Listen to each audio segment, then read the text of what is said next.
Hello, everyone, and welcome. My name is Todd Fernandez with Climate Crisis Policy, and I'll be your host today. Thank you all for joining us to discuss the most important organizing challenge humanity has ever faced: how to unite in common cause, to join as one humanity, to protect our sacred planet.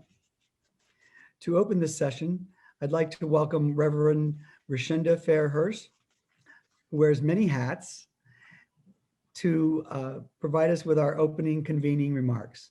Welcome, Reverend Shantha. Thank you so much for everything. Oh, thank you, Todd. So I want to say good morning and afternoon, and I want to take this moment in this faith setting to greet you all and thank you for being here. It is like we're all in one big house together, sitting together, listening together, and holding space for that one fine thing that unites so many across so many disciplines and traditions, and that is hope. In this word of opening, we are going to speak that word hope. And I speak this word from my home in Southern Oregon, the home of the Takelma and Shasta people. And I lit this candle at the start of our time together in respect to the many traditions of light. The candle is set in the snowmelt water of Crater Lake, which rushes down Mount Mazama through the forests of white fir, mountain hemlock, and ponderosa pine to fill the four great rivers of Southern Oregon. I have sprinkled the flame with the ash of the Friday palms of repentance. There is not, I think, a general recognition of just how many people of faith are so deeply involved in the climate and creation justice movement.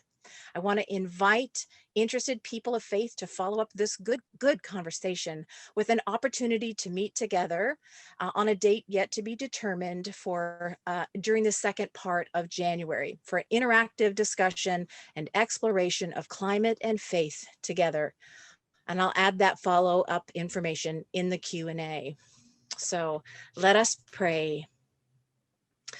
God of all planetary things, God of heaven and of earth, God of carbon, cycler, orchestrator, maker, and creator, thank you for the unimaginable gift that is this planet.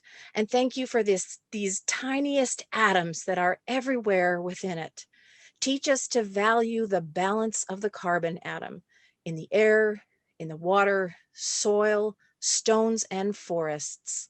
Reset our human understanding away from greed and toward right living. Amen. Amen.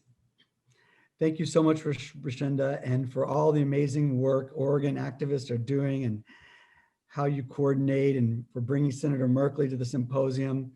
Again, it's a model for the country, and I'm very grateful. Welcome again, everyone. As you know, this is session 5 out of 6, plus a cabaret tonight at 8. It's been a very lovely journey. Here's a brief overview. In the first session, we had a great gathering of elected officials and other leaders who endorsed the idea of a collective comprehensive bill, which was a huge thing, while also focusing us on more immediate goals. The upshot was an enthusiastic invitation for massive outside pressure, and that's where we all come in.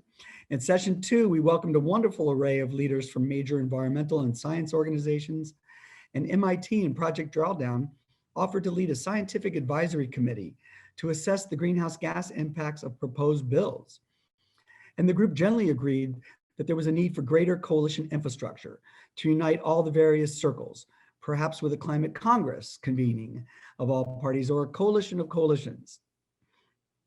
In session 3, we welcomed a wonderful array of leaders from a variety of areas: farming, environmental justice, unions, lobbying groups, teachers, doctors, Indigenous women, and faith. And we had a fascinating conversation about the various focuses there. In session 4, that was this morning, I think, we had an amazing array of big coalitions, environmental justice, and psychiatrists. And that conversation today was just wonderful, and digging into what coalition frameworks, visions, and ground game we have already going and how we can merge those. And now we come to the Faith and Indigenous session. And I feel I can relax into the comfort I feel every time one of our faith members talks, centering our well-being and mutual care. It's a nice contrast to my lawyer brain sometimes, and it grounds us back in community and spirit. Our conversation is still generally the same.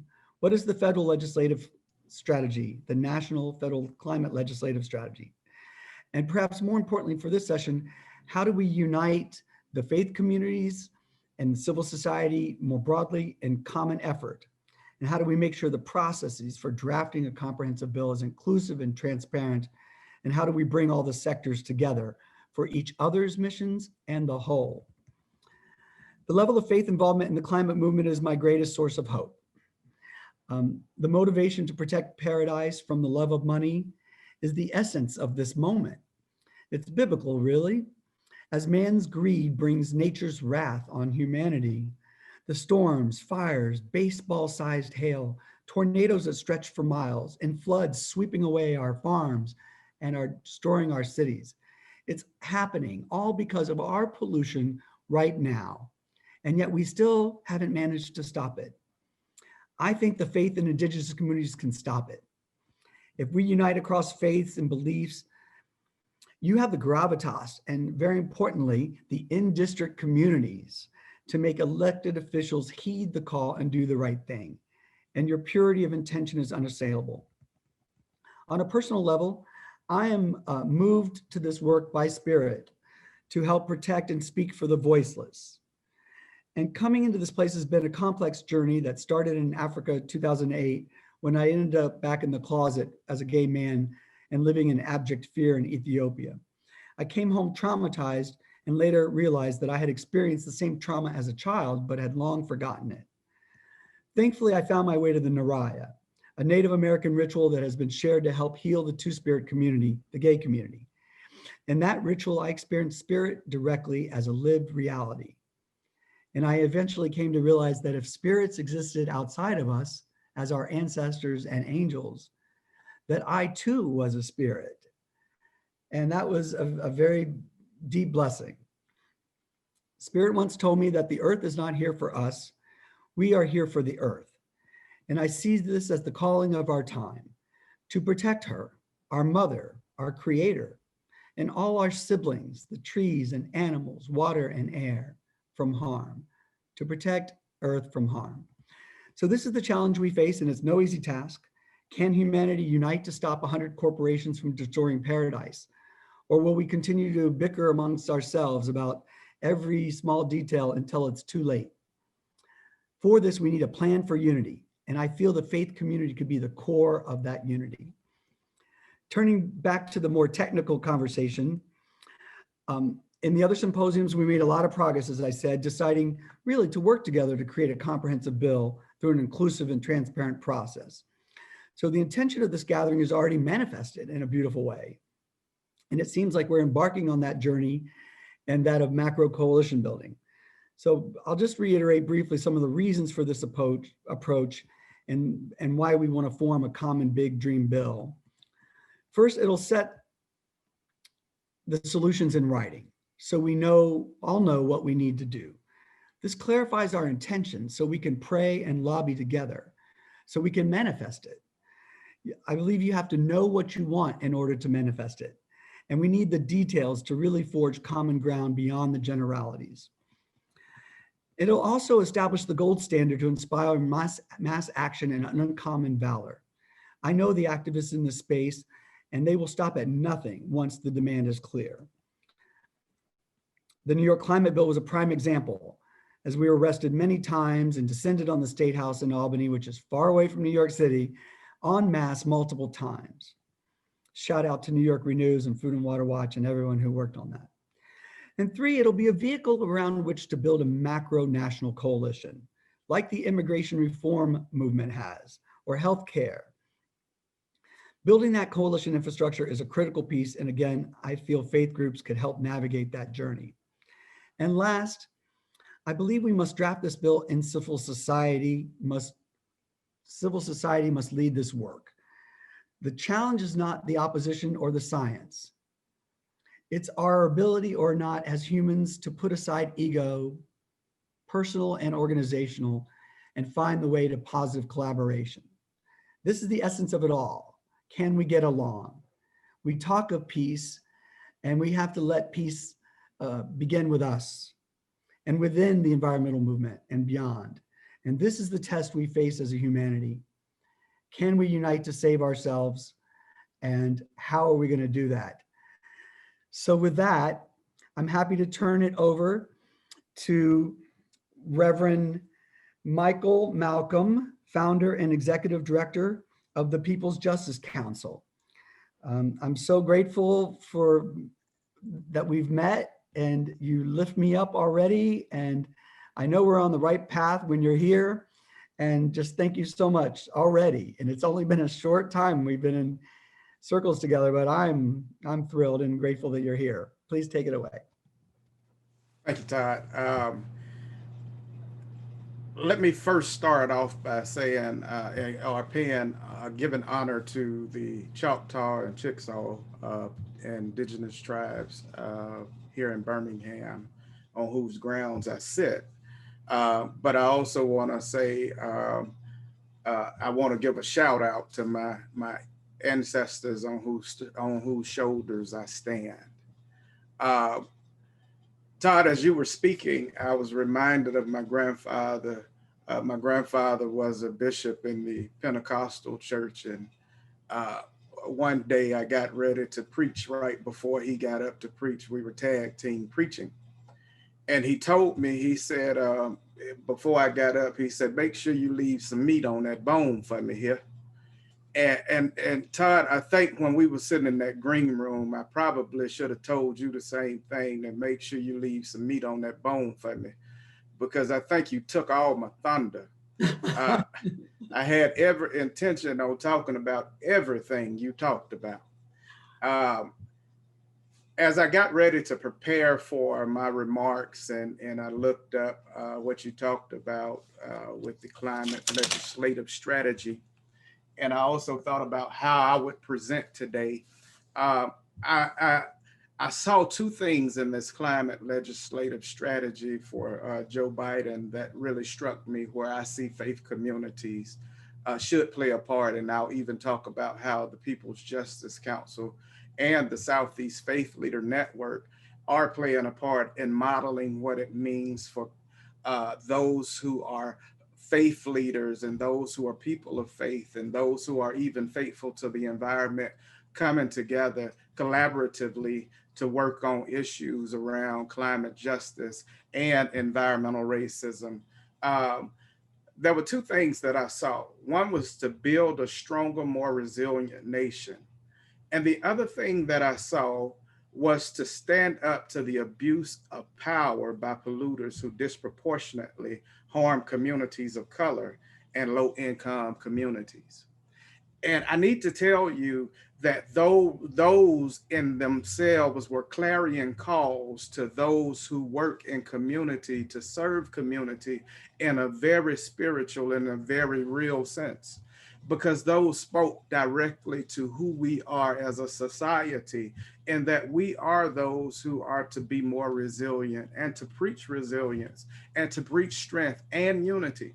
But it also spoke to us as faith leaders who are there to be protectors and to ensure that those who are most vulnerable are protected. And I have to tell you, Todd, I have to tell you, Reverend Kyle, we have not done a good job. We have not done a good job. We stand guilty of mistreating our responsibilities, or abusing our responsibilities as communities of faith, as faith leaders. And my goal and my mission as the People's Justice Council is to right those wrongs and to call into account us as faith leaders to say that we have been given a mandate to take care of creation, and those who know well should be doing better. And we aren't doing our job. There's no reason why there should be a Black Lives Matter if all lives really matter. There should be no reason why it should be a not in my backyard if we understand that it'll go in somebody else's backyard. In other words, we are taught to love our neighbor. Who is our neighbor? Our neighbor is anybody that we come in contact with who has life, any entity that we come in contact with that has life. So it's not only dealing with the human life, it's also dealing with planetary life. It's also dealing with all creature life. We are to protect those that have life. And this is what this organization or this network does. By pulling together the tools to pull people together and give them tools to go back and advocate for policies that protect people and planet, that ensures that people and planet are put first and not profit. As I end, because I know my time is ending, let me leave you with this final thought just from me.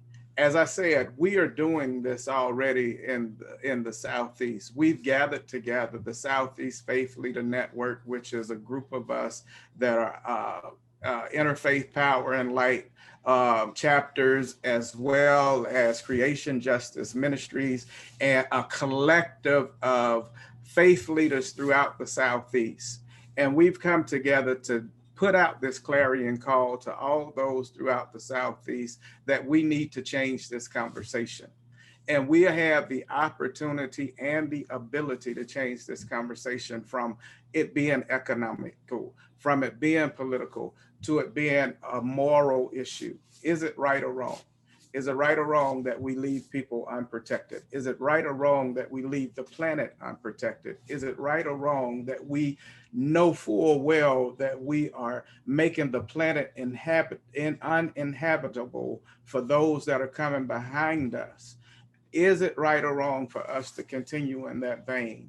Should we be advocating for things to change? And that's what the People's Justice Council does as well. We provide tools and access to communities, and in particular working with faith leaders and communities of faith to raise that issue. Is it right or wrong? And one of the things in the Southeast that we face terribly is energy burdens. And the People's Justice Council has started a campaign that's called Energizing the South for Energy Justice. We just had a summit where we had over 100 faith leaders come together and plan and strategize, as well as be encouraged around energy justice. And what we're calling for now is communities of faith to bring together ministries that will look at weatherization as a ministry, look at energy efficiency as a ministry, to help look out for the least and the left out. Thank you for my time. Thank you so much, Reverend Malcom. Seems like there's always more meat to add. I love it. We've got endless, or veggies, of course. I like to think of them as veggies, but okay, next up, we welcome Jose Aguto, Associate Director of the Catholic Climate Covenant.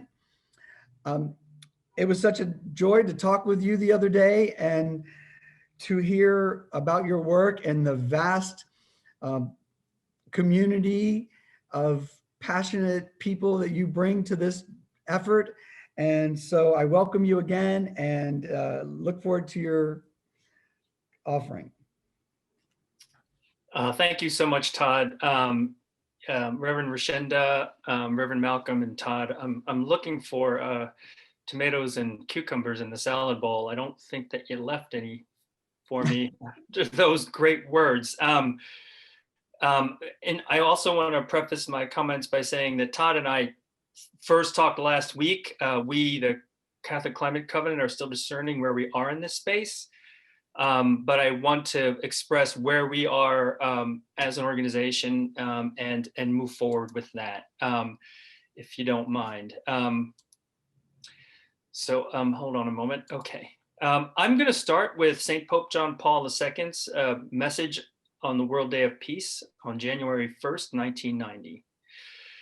We must go to the source of the problem and face in its entirety that profound moral crisis, of which destruction of the environment is only one troubling aspect. Respect for life, and above all, for the dignity of the human person, is the ultimate guiding norm for any sound economic, industrial, or scientific progress. No peaceful society can afford to neglect either respect for life or the fact that there is an integration to creation. The earth and its atmosphere are telling us there is an order in the universe which must be respected, and that the human person, endowed with the capability of choosing freely, has a grave responsibility to preserve this order for the well-being of future generations. I wish to repeat that the ecological crisis is a moral issue. And in this context, unquote, and in this context, where do we center and how do we organize? According to the US Conference of Catholic Bishops in 1991, as individuals, institutions, and people, we need a change of heart to preserve and protect the planet for our children and for the generations yet unborn. In 2001, they said at its core, global climate change is not about economic theory or political platforms, nor about partisan advantage or interest group pressures. It's about the future of God's creation and the one human family, unquote. So we seek to engage in faith-filled and nonpartisan ways, both within the church and outside of it. And when front-facing towards political engagement, we seek bipartisan solutions first. And in contrast, we seek to dissipate the partisanship and to build bridges and seek reconciliation for the common good of all. And where does this emanate? As Reverend Malcom said, from the greatest commandment, in which Jesus said, you shall love the Lord your God with all your heart, with all your soul, and with all your mind, and you shall love your neighbor as yourself. Jesus goes on to extend this plea to love of our enemies. As John Lewis so courageously showed us, this love and forgiveness is necessary to halt cycles of darkness and hatred. And as Dr. Martin Luther King Jr. said, darkness cannot drive out darkness. Only light can do that. Hate cannot drive out hate. Only love can do that. In the realm of policy and legislation, I wish to broaden my reach to include the incoming Biden administration and the business community. And so while the Biden administration rejoins the Paris Agreement, we ask that they not just participate, but lead, and to increase prioritization of issues related to our poor and vulnerable neighbors, on issues related to adaptation, loss and damage, financial support, technical transfer, and collaboration. And on a larger scale, to consider debt forgiveness by financial institutions. For the administration and Congress, we support the Kigali Amendment, which would phase down the use of hydrofluorocarbon refrigerants that would otherwise add as much as 0.5 degrees Celsius of global warming by 2050. We and other faith communities have always supported leadership and funding for the Green Climate Fund. In Congress, the USCCB in the past has supported a price on carbon, citing the Energy Innovation and Carbon Dividend Act. And I wish to note that a price on carbon is not only a market-based mechanism, but an economic, social, environmental, and human health mechanism based on the same premise for why we pay taxes, so that society can take waste and contaminants out of our drinking water, clean up oil spills, and collect our trash.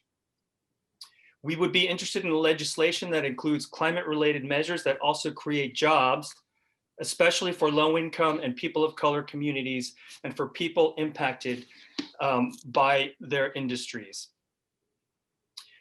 Finally, for business leaders, we hope that they will lean into and apply the values many are now discerning that go beyond the interests of shareholders in the next quarter, and to orient towards the common good and our common home. For the word economy is based on the Greek word echo, which means house, and then economy as management of the house. Ideally then, care for our common home, and not per se or exclusively the care for money and self-interest. As Cardinal Turkson has said, the three objectives of business are to produce good goods, to provide good work, and to achieve good wealth. So let us all together in all of our separate sectors in the climate orchestra come together and weave a beautiful symphony. Thank you for your time. Oh, Jose, that was wonderful. Thank you so much. I just am so thrilled to hear us start out in faith concepts and end up in legislation. This is like my worlds colliding, and I'm so excited. In our opening session, we had Dimon from New Consensus, and he started out with a story about Jesus and turned it into a conversation about the Federal Reserve and abundance. That was a pretty good linkage too. So this is very exciting. All right, I'll try not to comment in between. Next up, I'd like to welcome Roberto Mukaro Borrero, President of the United Confederation of Taino People. Roberto, it was also a joy to meet you. I don't know if you caught the opening session, but Clyde Hall was there, and that was a real blessing, obviously. And so I welcome you and thank you so much for being here. And the floor is yours. Taigwe ituno kena atiaono diri Mukaro agwebana o boriken Taino daka. I just wanted to give a quick greeting in my own ancestral language, my indigenous language, my Taino language, and that language is not English or Spanish or any other colonial language. And I think that it's important that I set the tone of what I'm going to share a little bit on at this time with you in that way. I think that indigenous languages hold a lot of our answers and our solutions, our guiding principles, as you might think. And that's why it's important that we promote them and share them as much as we can. We tried to do this early on in the early contact period, but it seemed like the colonists were always more interested in us learning their language than them understanding our language and our connection to the world around us. So as you mentioned, and I stated in my introduction, my name's Roberto Borrero. In my community, I'm also called Mukaro Agwebana, and I'm a Boriken Taino. I come from the Taino tribe of Waimea of Boriking, and that's indigenous peoples of what today is known as Puerto Rico. And why that's important is because the Taino were amongst the very first in this hemisphere to meet Columbus in 1492, and that's where we see a lot of this early on this kind of culture of greed over need kind of take root, and we still see the effects of that kind of commodification of nature up until this day. I think it's also important to say that as Taino people in Puerto Rico, we're a very small part of the overall population demographically, and I think that's can be said for indigenous peoples throughout the U.S. mainland as well. So it's important when we talk about indigenous peoples, just to set the context. You have federally recognized tribes. That means indigenous nations, peoples who have a nation-to-nation relationship with the U.S. government. You have state recognized tribes who have a relationship on the state level, but not at the federal level often. And then finally, you have a number of indigenous peoples, nations that are not currently recognized. So this is who I'm thinking about when I talk about indigenous peoples and indigenous engagement. So that would, of course, include, when we talk about US policy, the indigenous peoples who are residing in what are now US territories. And that would include Puerto Rico, Guam, US Virgin Islands, etc. So with that in mind, as far as you mentioned the organization that I'm affiliated with, the United Confederation of Taino People, we've been pretty active on a national, international, and even a local level on the issue of climate change and trying to raise our voice and add our voice to those who are trying to find solutions to the climate crisis that we find ourselves in.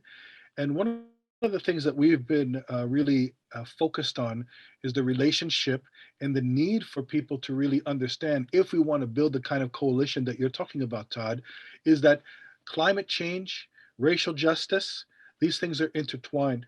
You know, for us, I'll give you a good example of what I mean by that. You know, 1492, we go back to that time. Columbus comes, you know, we have oppressive acts. We become colonized peoples, right, within our own homelands. And that continues on up until more recent times, the Spanish-American War, so forth, where the U.S. now becomes the owner of that colonized relationship, or the main facilitator of that. So when we're thinking about the response, for example, to Hurricane Maria and the other things that we've seen in Puerto Rico, we know that a reason why there was so many deaths and so many people affected is not just because we are poor people, but we've become impoverished through a system and systems that seek to oppress us and that are racially based. And why do I say that is because as you even move toward the mainland, we see that there's a relationship between that oppression, that racism, that also religious intolerance, which is good to talk about in this particular session, where that intolerance becomes codified in the US Supreme Court decision, which kind of sets up a paternalistic relationship between indigenous peoples on the mainland and elsewhere and the US government. So moving forward, I think it's important for all of us to really understand that kind of relationship, understand that history. And I was very encouraged to hear the land acknowledgement from several of our speakers acknowledging where they are and the native peoples whose lands they find themselves on. For example, I come from the island of Boriking, but I'm right now talking to you from New York, from Seneca territory in Long Island. And again, another island that also is very susceptible to the climate crisis, and we've seen that with Hurricane Sandy and elsewhere. So that's one thing where I wanted to set up. So I think that it's important for organizations that are trying to pull together coalitions that will make a real difference in legislation, also consider really actively engaging indigenous peoples, whether that's at the local level, where people are around the particular territory, like the land acknowledgements, but also on these national discussions. And it's not just, it shouldn't be just this idea of tokenizing one organization above others. There are a lot of good organizations doing good work and that can really contribute to the discussion. Oftentimes we contribute to them, of course, because we want to be in solidarity and we want to support this. We contribute to sign on letters, for example. We just signed on one that's calling for an executive order for Joe Biden to acknowledge that climate crisis. There's another one that's focusing on ending subsidies for new oil leases and companies and things of that nature. But we want to be looked upon not only as a signer, but also in a developer of that language, right? Because we have a particular perspective and a relationship with the earth that I think it's important for people to remember, and that would be helpful for all of us if we want to see a future for our present and future generations. Thank you. Thank you. Thank you so much, Roberto. Yes, an open, inclusive, everyone in the conversation from the beginning. That's our vision as well. Thank you so much for all of that. Okay, next we'd like to welcome Shantha Reddy Alonso, Executive Director of Creation Justice Ministries. Welcome, Shantha, and please, the floor is yours. Hi, thank you for having me. I'm really glad to be with all of you today. I am zooming in today from Indio, California, the homelands of the Cahuilla people.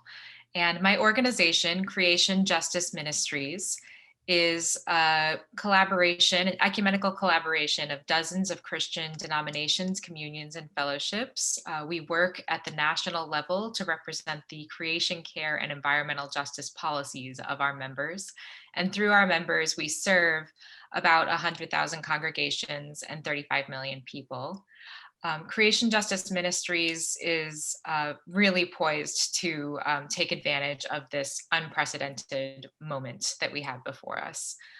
We know that the ecological crisis demands our attention, and the incoming Biden-Harris administration has a mandate that we should not take for granted. We are entering a time unlike any other time that we have experienced, where not only is there a mandate to address the climate crisis, but there is a clear mandate to address environmental justice and environmental racism.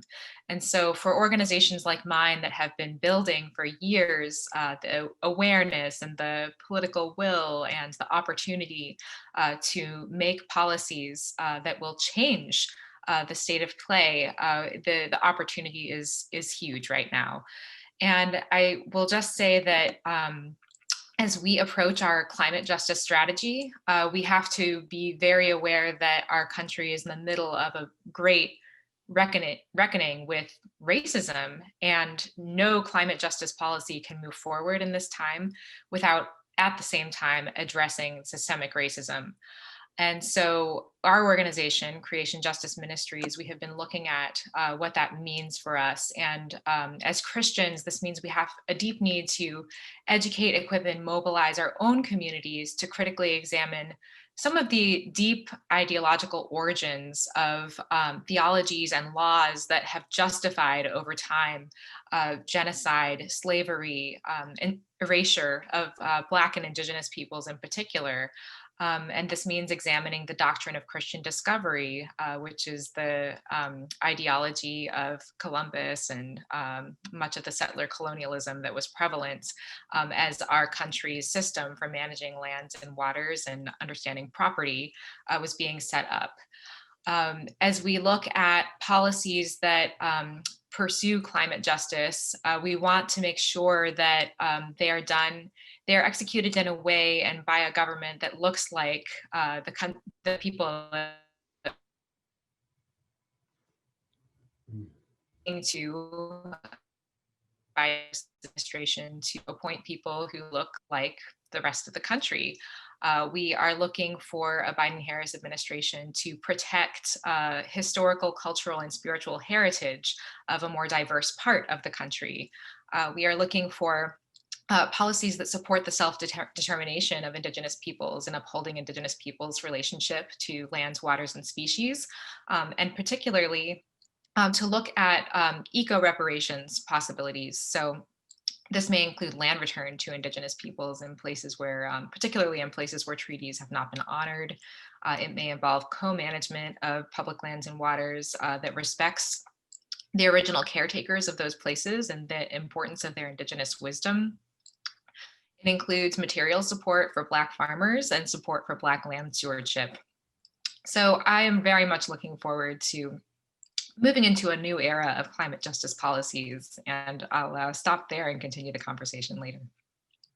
Thank you so much, Shantha. I love this. This is great.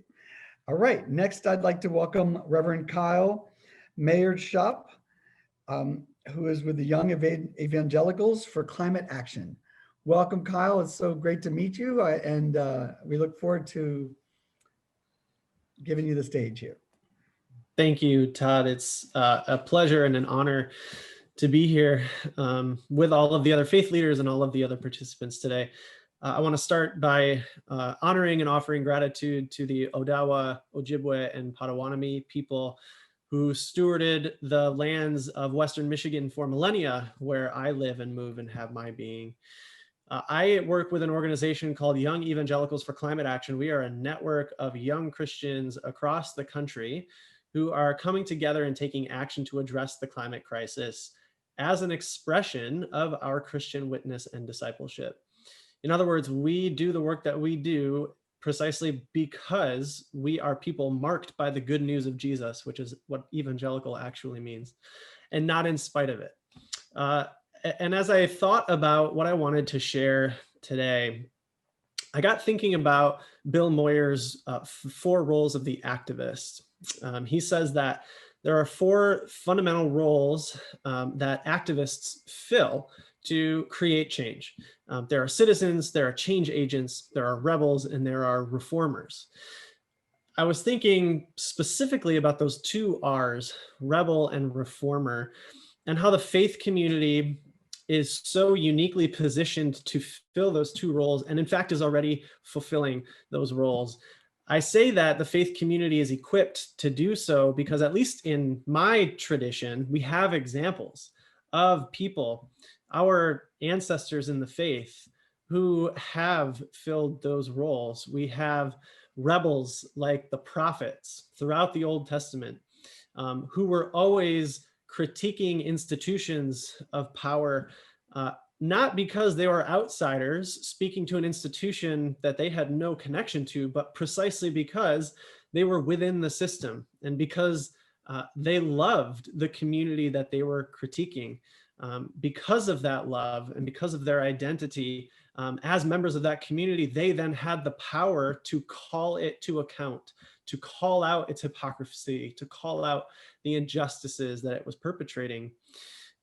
Rebels are needed in this movement when we're talking about climate policy and how the faith community can drive climate policy. We need rebels protesting. We need rebels sitting in. We need rebels pushing the boundaries so that the Overton window continues to shift as we all work toward big, audacious climate policy. We need the rebels to be doing their work, because that's how we get to a place where a big climate plan, a big comprehensive climate plan, is politically feasible.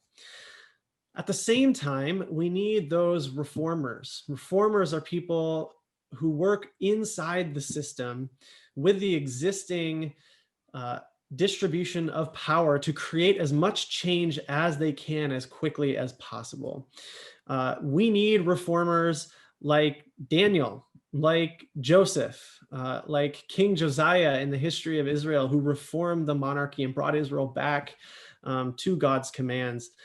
There are examples of reformers throughout the scriptural tradition, and my faith community, at least, is well placed to see ourselves in that tradition as well. We need reformers who are working even now to make sure that a continuing resolution that funds the government or any stimulus bill that is passed is as robust as possible in providing clean, family-sustaining jobs and supporting clean energy programs and technologies.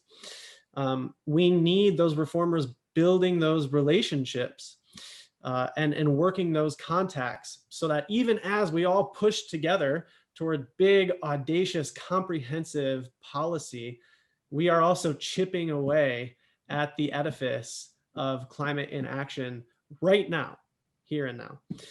YECA really straddles both. My organization really straddles both. We protest at the People's Climate Marches. We march in the streets. We strike for our futures. We also build relationships with members of Congress across the political spectrum and across the ideological aisle.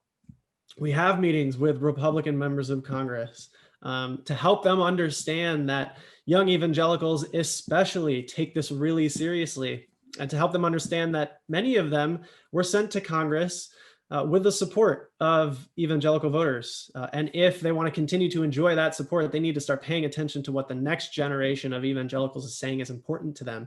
And that is racial justice, that is climate justice, that is immigrant and refugee rights.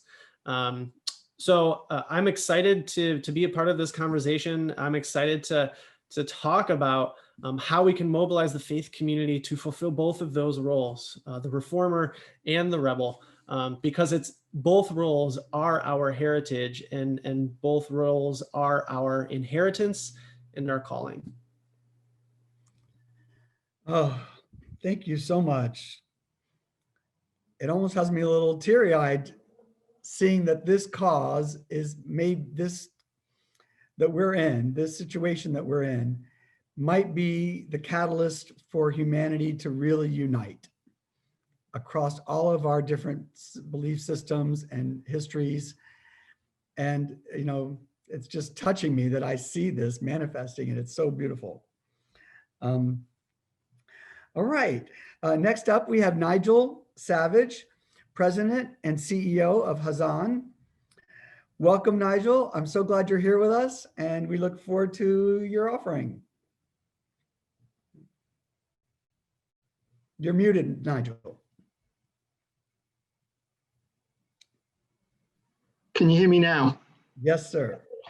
I'm incredibly honored to be here and to be with everybody. I come to you live from an island which 500 years ago was lived upon by the Lenape people and is today better known as the Upper West Side of Manhattan. Hazon is the largest environmental organization in the Jewish community, and I want to talk really just a little bit about the Jewish community in relationship to all of this. I want to say straightforwardly, almost every single thing that has been said, I personally agree with, I think Hazon agrees with, and truthfully, 3/4 of the Jewish community voted for Biden-Harris in the last election, and I think a majority of American Jews agree with. But I think I want to talk a little bit about process and calendars. And I also just want to note, Rashenda, that you began by talking about hope. And if we get a second go around, I want to note that while we are in this session, the Jewish festival of Hanukkah is going to begin. It's going to start in about an hour's time. And Hanukkah is ultimately about hope. And I literally can't think of a better place to be than with all of you in this session right now to celebrate the start of Hanukkah. I want to say very straightforwardly that this has been a year in which the organized Jewish community has had almost zero capacity to address these issues. It's been a year, as we all know, of crisis and reacting and pivoting. For synagogues, it was how are we going to meet and how are we going to do high holy services? For Jewish day schools, it was like, we're going to meet, are the kids coming in? What are we doing? Jewish community centers were closed. In general, amidst that, the capacity of the organized Jewish community, just to be really honest, to address climate crisis in a really serious way has been somewhat limited. I believe that we're really going to catapult into 2021. 2021 is the start of a new calendar year. It's the start of a new fiscal year. January 20th is the inauguration, and it'll be the first time in US history we will have a president, it seems, talk in a really serious way about the climate. As we have talked about a collective comprehensive bill, one would hope, whether it's called the Green New Deal or not, that there will be reference to that in the inaugural speech. For the Jewish community, a week later, it's Tu B'Shvat, the New Year for trees. On April 22nd, it's Earth Day, and sound the call within Earth Day is a moment for faith communities to come together. And then this coming Jewish New Year in September is in the Jewish calendar, the sabbatical year, the Shemitah year, which is about land inequality, debt and debt relief. And November is going to be COP26 in Glasgow in Scotland, delayed for a year, in which the world's religions are going to be asked to develop 7-year plans.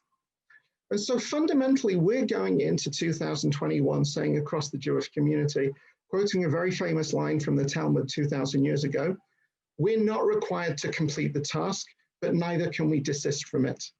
What happens in the next 10 years won't change the next 10 years.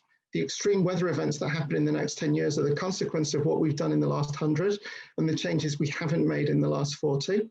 But what happens in the next 10 years is going to be immensely consequential for the rest of this century, for all of our kids and our grandkids. And so we're really saying two things. To individuals in the Jewish community, commit to 3 things. Number 1, make some further change in your own behavior. Not that it's enough by itself, but it's what's the minimum required to look ourselves in the mirror or the next generation. Number 2, give time and money to organizations that are working to address these issues. And number 3, raise your voice, both in terms of public political advocacy, but also within any institution of which you are part. And that leads to the second thing, because to Jewish institutions, we're saying, you should be using this next year or 2 to start to flesh out a 7-year vision for your institution. Certainly within the Jewish community, but I think that we would say to all of us, from all of us, over the next decade, we have to flesh out an integrated vision for faith communities. We have to address education and action and advocacy. We have to look at the power we use, the food we serve, the plastic in our institutions, the education we deliver, interfaith, the Farm Bill, food justice, racial justice, food sovereignty, the whole shebang. And because people have limited time and limited attention, we're saying you don't have to complete that now, but you cannot, as of this next new year, desist from beginning it. So that's why I'm incredibly honored, both personally, professionally, and as CEO of Hazon to be here. I think the Jewish community, a whole raft of organizations and institutions, we want to put our shoulder to the wheel. And I think, Todd, what you said just now, that this is an opportunity for faith communities to come together across difference with a single vision of a better America and a better world for everybody. That's what this is about. Thank you. Oh, thank you so much, Nigel. What a blessing this is. And next, okay, we have Reverend Fletcher Harper. And Reverend, I can't believe we've never spoken or met directly, because you were one of my first outreach, and you got me into the People's Climate Movement work. And that's where I met this whole community. And it's just an honor to finally have this all come together at this point. And so I'm very excited to hear what you have to say, and it's a pleasure. Welcome. Thanks so much, Todd, and thank you for doing all the work to bring us all together. It's not a small thing these days to get hundreds of people to show up willingly on a Zoom call. So kudos to you, and many thanks. So in an effort to build on what's been said, from an interfaith perspective, I'm Christian. GreenFaith is an international interfaith organization. And we see at the level of religious and spiritual and moral values, themes of compassion and of love and of justice described differently in different traditions with their different vocabularies. But those would be words that I'd use to say, what are the themes that underlie religious responses globally around climate change? And I think it's also important to be very clear about what are the root causes that we're up against. And again, on a global scale, we see a combination of either ineffective or increasingly authoritarian or corrupt governments being one part of the problem. We see extractive industries, which, to be frank, have no serious intention at this point in changing the way in which they're operating. The third piece of the picture that we see, which doesn't get talked about that much, but which I think religious communities have to talk about, is the fact that there are, on a global scale, extremist cultural and religious forces which are a huge part of the threat to the climate, and which exercise considerable cultural, political, and economic power. In Brazil, for example, which just yesterday had the gall through the Bolsonaro regime to come out with a climate commitment towards the COP that's actually worse than the past one. It's widely recognized that the government is controlled by neo-Pentecostal and fundamentalist Christian interests. We know the power of these interests in the US. In India, we see the power of Hindu nationalism on the rise. And there is a clear overlap between cultural and religious extremism, cultural intolerance, religious and racial intolerance, and extractive industries. And so I think at a root cause, we need to be able to think in those kinds of ways and analyze the problems through those lenses. When it comes to the US and the Biden administration, I think we have to be very careful of climate happy talk. Clearly, Biden will be better than what's just been experienced, but equally clearly, that's an abysmally low bar. And as religious people, we just cannot forget that we have almost lost the ability now to meet the 2-degree threshold, let alone 1.5 degrees.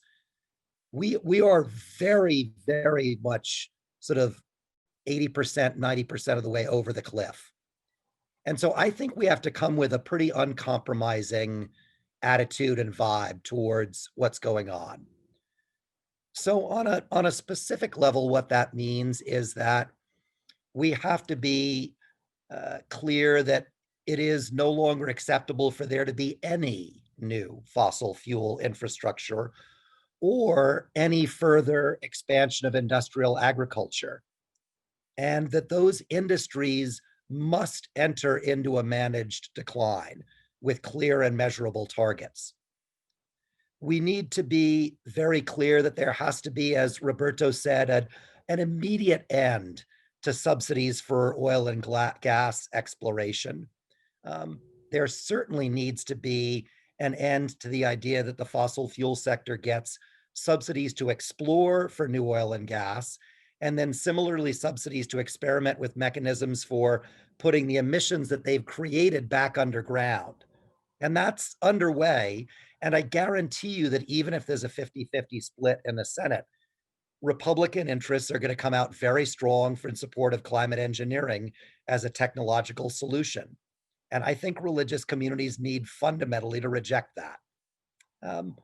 We need to be very clear that there needs to be pressure on banks and on financial institutions to cut out lending to enable the creation of new fossil fuel, industrial agriculture interests. That's got to stop. And if people are sort of in their minds saying this is impossible, I'd like to remind everybody that yesterday the New York State Pension Fund announced that it was going to divest from fossil fuels. And those of us who've been involved in that fight are very accustomed to hearing that something's impossible and then blowing that out of the water. I think on the positive side of the equation, we have to be ready to push the administration to commit to net zero emissions within a decade. That's what the science requires. And it's not our job as religious leaders to be concerned about political expedience. It just isn't. Show me somewhere in any of our sacred texts where it says, thou shalt be politically expedient. It's just not there. And I think that as part of that, Kyle spoke really well about the prophetic voice. Prophetic voices are unafraid of what the status quo says. And we need to summon that spirit and that attitude as we go at this, if we're serious about climate justice. On the positive side, we need to see a massive investment, and this is true ever more so during COVID, in a just transition for workers and impacted communities, including healthcare maintenance, income maintenance, job retraining, job placement. And that needs to be done with a particular racial justice lens, because we know that in the past, when those types of programs have come in, that racial discrimination has been a devastatingly negative part of those efforts. So we need to do the just transition, and we need to do it well. We need to be ready in this country to welcome generously a large number of migrants who are coming because of the climate emergency. And we need to make it possible, because right now, no politician will talk about that. We need to make it possible to talk about that. And I think in closing, in addition, Robert and Shantha talked very well about commitments to upholding Indigenous rights. I think that religious leaders need to be ready to challenge the intellectual grasp that capitalism has on our imaginations about political economy, because that will scare people in a way that they need to be scared. We need to reckon with an economic system that's brought the world to the verge of collapse and find a better way. Around the world on March 11th, diverse religious and spiritual communities are coming together around these and other demands with a global multi-faith day of action called Sacred People, Sacred Earth. And you can Google that that URL and it'll come up. And we're really glad to be working with partners from about 15 or 20 different countries so that we in the US can ask for re-entry back into the global table and be part of a really powerful moral religious coalition around the world that makes this kind of blessed future happen. So many thanks. My goodness, thank you so much, Reverend Fletcher. That was just amazing.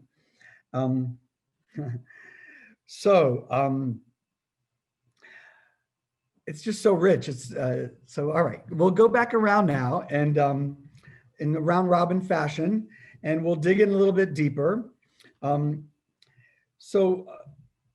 part of what we've been doing with our grassroots network is organizing by congressional district and around a package of climate bills that touch on many of these things that have been written by the various coalitions: plastic, fracking, regenerative farming, ending the CAFOs, pesticide bill.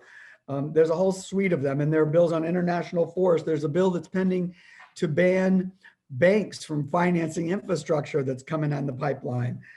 There's a whole suite of bills that are popping up all over now, and there's more in Congress. And so we've collected those bills and gone through a community process of discussing and embracing them as a package. And we're using that as a prototype, really, to then now have people adopt their congressional district. So local organizations are adopting their congressional district, and it's local climate reality chapter or 350 chapter, Sierra Club, Unitarian Universalists. And then they're organizing many coalitions around the package and going and lobbying already. So it's sort of a beta example, proof of concept of how we could organize cross-sector, across issues with existing legislation to start to weave together the networks and the communities that we're talking about on a local level. So I just put that out there as a concept for us to keep in mind that we're pivoting the question to how are we going to merge our efforts and how we're going to unite and act as one so that we're all lobbying on the same day and we're all marching on the same day. Maybe not lobbying and marching for the same things, but that's okay.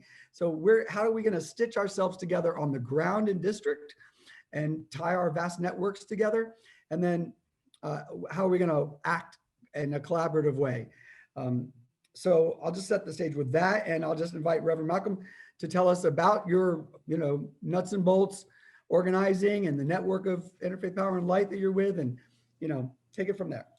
So yeah, with Interfaith Power and Light, there are a few things that we do. One, we have some central programs that we all pretty much push the same, but we've also got state legislative days where we actually go to do advocacy together collectively, and we do that not just in our various states, but we also do it on a federal level as well.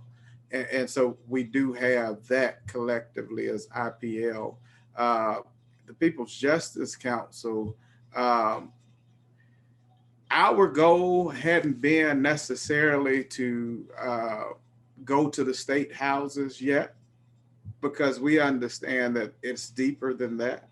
The first thing we've got to do is get people to recognize that there are those that suffer and understand that they are suffering, and to label them as such, as the suffering.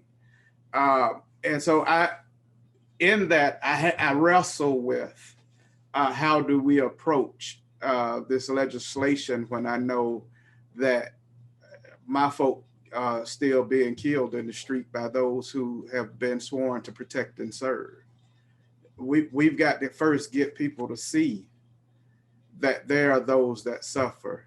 We've labeled them as thugs. We've labeled them as welfare queens. We've labeled them as everything else except for those that suffer. And so my goal is to see, to get people to see that there are those that suffer, and that there is something that we can do about it. And we use legislation to push for protections for our people. So my approach is a bit different, is what I'm trying to get to, Todd. I apologize. No, it's all good. But so Reverend Malcom, well, I won't do follow-up questions like this all the time, but that's okay. Are you involved in any legislative tables what's the lay of the land that Yes. Okay. So me personally, I'm sorry. I thought you wanted me to talk about Interfaith Power and Light and People's Justice Council. So me personally, in representing the People's Justice Council with USCAN, I am the international liaison that deals with the international policies. But I also sit at the 5 tables, which is a consortium of the 5 large green organizations that make decisions or have communications based on legislation. as well as the kitchen cabinet, which deals more with international policy, but we're starting to really look at domestic policy as well. And so, yes, I do sit in those realms, and I think it's important that faith leaders are at those tables because we bring that moral consciousness to the discussion. Mhm. Sorry for not answering that. No, that's wonderful. And so on session 2, we had Greenpeace and 350 and Sierra Club, the executive directors and presidents of those groups came together and they talked about the tables a little bit. And I talked to them about the comprehensive immigration reform movement, which has a national coalition by the US, led by the U.S. Conference of Catholic Bishops and the ACLU, and then a network tied to state coalitions. And the New York Immigration Coalition, for example, has 200 members and 36 staff members, just for the New York Coalition. And obviously, comprehensive immigration reform is priority day one for Representative Biden. And that's not an accident. That's because of that organizing framework, that national framework. And the Green groups were very receptive to the idea of coming up with a macro, more public-facing, more transparent, and then a process for a more inclusive conversation about a comprehensive bill. So I'm very excited about that. But so if you're in those circles, then we can start to coordinate, because this is how we're going to bring the grassroots and the tops and align this all the way through. So this is extremely important. And I was really excited to hear the receptivity to this to expanding what exists, formalizing it, and opening it. Well, Todd, there's a saying where I grew up in East Atlanta. We say we down like 4 flat tires, which simply means that we being you in this together. So you've got my back, and I know I've got your back, and I know you've got mine. Let's work together and make it happen like we've been doing. That means the world to me. Thank you. Jose, welcome. And yes, I know I didn't mean to overstate how far our relationship had gone since last week. What I was really referring to is your vast capacity. And so it's not necessarily bringing everybody we're not even sure what the next phase of all this is. We're going to hopefully come together on January 13th at noon. We've put a place marker to discuss what, next steps. But it's your capacity and the reach that you described to me, and the fact that you're in this to win it. So if you could describe a little bit more about the capacity of your community, and then what role you're playing in legislative drafting, or what process you wish there were maybe for a more inclusive approach to drafting something comprehensive. So first, to start with, saying that we have just been presented with this space, and so we can't make any commitments to it as of yet, although obviously your tactics and your convergence are exceptionally intriguing. It's complicated. I'm just gonna give you some numbers on the U.S. Catholic Church writ large, and then we'll hopefully find something at the bottom of that list. 770 million U.S. Catholics, 193 active dioceses, 17,000 parishes, over 6,000 parochial schools, over 260 Catholic colleges and universities, many Catholic health systems, hundreds of religious orders, thousands of Catholic NGOs. And as we know, Catholics span the spectrum, they span the political spectrum. And there is also an architecture within the church, being a hierarchical church, where in the United States, the U.S. Conference of Catholic Bishops is the lead representative institution. So in order to manifest or move this overall structure, it's best to work with the U.S. Conference of Catholic Bishops, at least at first, to bring this to bear. And so we have to fundamentally have this into our consideration, as well as the panoply, the vast diversity of opinions that the U.S. Catholic Church writ large has on these issues. For example, the Adorers of the Blood of Christ, a sister's order, standing in front of a pipeline in Pennsylvania, Lancaster, Pennsylvania, And then, you have other Catholics on the other side of the spectrum. So in that's, obviously it's too complicated to get into the dynamics in the space, but what I would say with regard to the Catholic Climate Covenant, we do have tens of thousands of constituents who will write emails and sign petitions, and some will be willing to go to offices. And we want to work on an interfaith basis, as we have done in the past, to manifest some of that lobbying presence upon legislative priorities. So I just want to give you our capability there, and also that we collaborate with other faith institutions, and particularly Catholic institutions who want to be more active and encourage their participation. So I'll just leave that placeholder for you. Thanks. Wonderful. That's just exciting. All these other sessions, you should hear the capacity that people are expressing. And so my dream and hope is that we're going to merge all of our capacities, and then no one will be able to tell us no. And if we have that scientifically based dream goal that's infused with all the justice issues that we're talking about, and it maybe takes us a year to pull that together, but we might have time with a block Senate, and we spend a year building super infrastructure.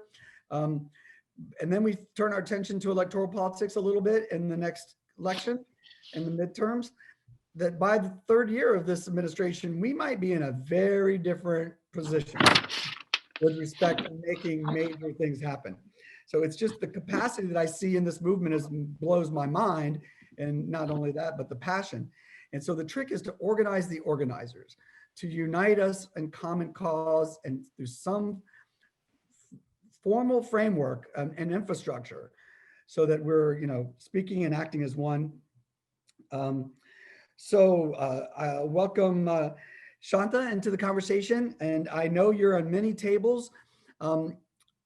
Please, share whatever you'd like about this journey of coming together with other groups and drafting legislation, and what do you see as, from your experience, the pathway forward perhaps, and what are the opportunities for macro coalition building, and anything you'd like to share on those themes?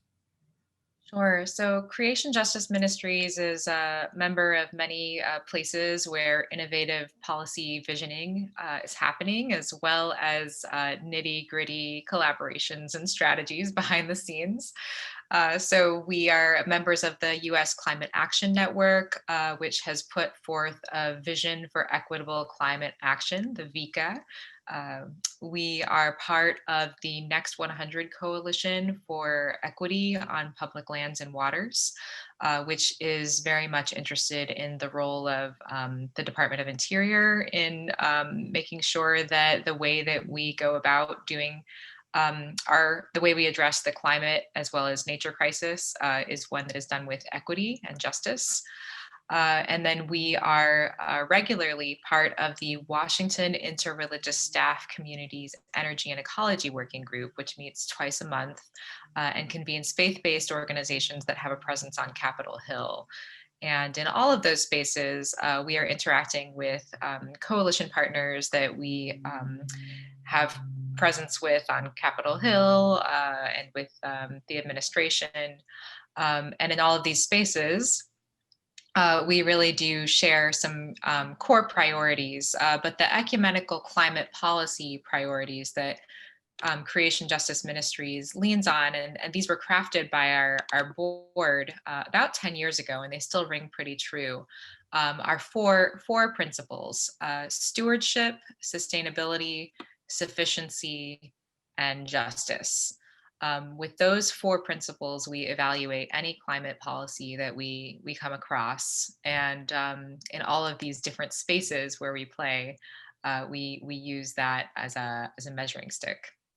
And how do you see? So I think it's wonderful that all these tables exist, or circles, organized circles. As a newcomer to this movement, I found it very difficult to ascertain what the background machine is. And like I was talking about the immigration movement, there was a forward-facing coalition that had a website, and you could figure out how to join in. And they had a bill already they had drafted. So do you see potential in formalizing these things? They're very sort of informal. They're not formally staffed. It's like the staff from the individual organizations pulled together. what do you see is about the infrastructure potential to formalize these things, bring them forward, fully staff them, and to make them more publicly transparent? Well, I mean, the U.S. Climate Action Network is pretty organized. It's a very strong hub of organizations that are working together, and we're proud to be part of it. And it's also plugged into a global network of other climate action networks around the world, and we use that infrastructure to communicate with others about our global climate goals. So that's the most formal space that we are part of. In terms of religious communities and the way that the infrastructure that we use to work together, we will meet the moment with the structure that is required. Sometimes structure can stifle movement, but we have shown different instances where faith communities have worked together really productively. Like I'm remembering really fondly the way that we worked together with GreenFaith in putting together the People's Climate March, and the faith part of that march. And as the moment arises, we'll build the structure that's necessary. But those relationships are longstanding behind the scenes. Wonderful, thank you. And Roberto, apologies, I skipped you in the order because I moved them around. Roberto, you and I talked about the fact that your communities have been instrumental in the Paris work, the international work. And I think if I recall correctly, when we were talking, you said you had not been invited as much to the legislative drafting tables and to that stage of development. So I'd be interested to hear your thoughts on that and how to create a more inclusive process from the beginning for drafting, whatever we can possibly pull together. Well, thank you very much, Todd. And I really enjoyed hearing everybody's comments so far. I think for an organization like the one I work with, United Confederation of Taino People, which is just smaller, understaffed, more grassroots coalition of Indigenous peoples, it's important to link up with other Indigenous peoples networks. For example, we worked very closely and we're an affiliate of the International Indian Treaty Council. That's how we were able to engage to the level that we did in the Paris climate talks. And as you said, we were very active with other Indigenous peoples, with the negotiating group, to really push for the term and the concept of rights right in that document. So you find that the Indigenous rights of Indigenous peoples in the preamble, which we feel sets the tone for the rest of the document. And so, being part of that process is important because coming from smaller communities, contributing at that level, and actually seeing something materialize as an international standard is empowering for Indigenous peoples, and it really adds to the idea that people can make a difference if they get involved. So it's really important for us to be part of that. More locally. We have a big presence in the New York area besides what we do in the islands. And Reverend Fletcher mentioned the New York Pension Fund divesting from fossil fuels. We were a part of that discussion like other Indigenous peoples organizations in the New York area, American Indian Community House, Indigenous nations like the Ramapo Lenape, all participated in that process. And so we're really very happy to see that come to fruition. So again, it's like we have to think as grassroots people that we act local. We also engage nationally, but we also have to have our voice intertwined internationally as well. So it's not just like a one size fits all solution. But as you did mention, I do find oftentimes that many people talk about Indigenous peoples and the need to elevate our voice because as original caretakers, we've held these original instructions about relationship with the earth and reciprocity since time immemorial. And now other folks are starting to use that terminology. They're starting to understand the actual relationship to the earth. So you see it coming up more and more in people's statements and in the way that they present themselves, the idea of land acknowledgement, but it has to go further than that. There has to be a more active outreach to Indigenous peoples. And I think I mentioned in my previous comments, we can't just rely on one or two Indigenous organizations to really speak for Indigenous peoples. There are many Indigenous nations, as I mentioned, that have a federal relationship. So that entails engaging with tribal leadership, who are at the head of that governance. It's also engaging with community members and the grassroots organizations that sometimes are, may have a disagreement with a tribal leadership. But these voices need to be heard. People need to be engaged. So I think that there's a real understanding of that need, at least for some people right now.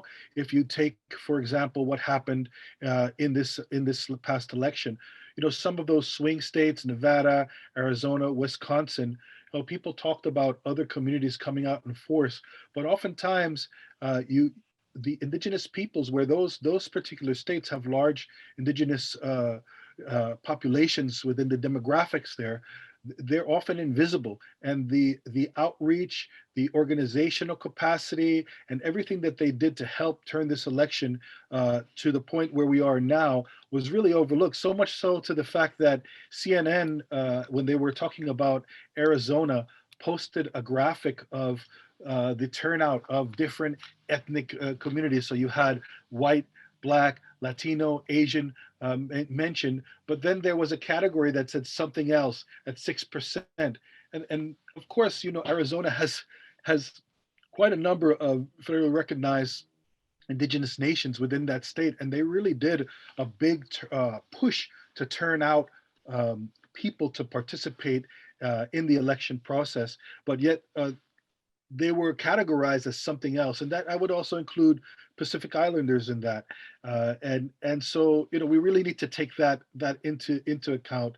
The other thing that I wanted to say, and perhaps I'll wrap up here, is that we're really interested in a few issues really that besides the overall climate justice. 1.5, we remember, of course, the call of Pacific Islanders, who say that that's 1.5 to stay alive. But look at what's happened at the inaction of government and administration to where we are now, and the statistics that you mentioned a little while ago. So we're really looking and trying to reinforce that idea of that rejection of fossil fuel projects. We're talking about KXL pipeline. There's Line 3 that's happening now. All of these things are really important, and I think that in the national organizing, people really have to be faith organizations, and everyone else has to be really cognizant of those fights, of what's important to Indigenous peoples, especially if we're talking about terminology and reconciling with the earth, right? In this very spiritual manner, which is part of the reason that this particular panel has convened. There's a debt to be paid to Indigenous peoples. We tried to tell folks in the very beginning, what this kind of movement away, being far away from the earth, would do, and we're really seeing the consequences of that now. Thanks. Mm-hmm, mm-hmm. Thank you. So yes, well, great. Just in pulling this together, my observations of the climate movement writ large is that we have a lot of ad hoc and informal